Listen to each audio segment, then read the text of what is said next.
Manu aime le suspense. C'est peut-être Tata Brigitte qui lui a donné le goût des romans policiers. Vous savez, ceux qui vous tiennent en haleine jusqu'à la dernière page, quand on se demande si c'est bien le colonel Moutarde qui a tué le docteur Lenoir avec une clé anglaise dans la bibliothèque. Le suspense version Macron, ça donne plutôt ça. J'y vais ou j'y vais-y pas? Vous pensez que je vais y aller ou vous subodorez que je n'y mettrai pas les pieds? Le tout accompagné d'un sourire ravageur du style... Et puis, l'on a droit à des petites phrases, comme cette déclaration faite au micro du journaliste de Brut il y a quelques jours et passée presque inaperçue.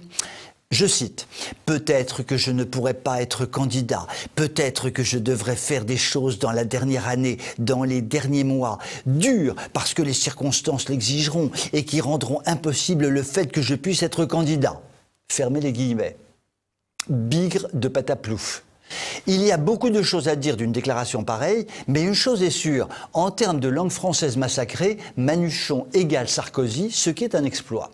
Alors, qui raconte le Gard? D'abord, les choses dures qu'il va peut-être faire dans les prochains mois. On tremble, vu tout ce qu'il a déjà imaginé. Nous avons l'embarras du choix. Un triplement des impôts pour compenser les dépenses dues au financement de l'économie sous assistance respiratoire. L'institutionnalisation du mariage à trois ou l'autorisation de l'infanticide post-accouchement. Un accord migratoire avec Erdogan. L'attestation obligatoire de circuler entre la chambre à coucher et la salle de bain avec contrôle policier à la clé. L'emprisonnement préventif pour tous les auditeurs de TV Liberté.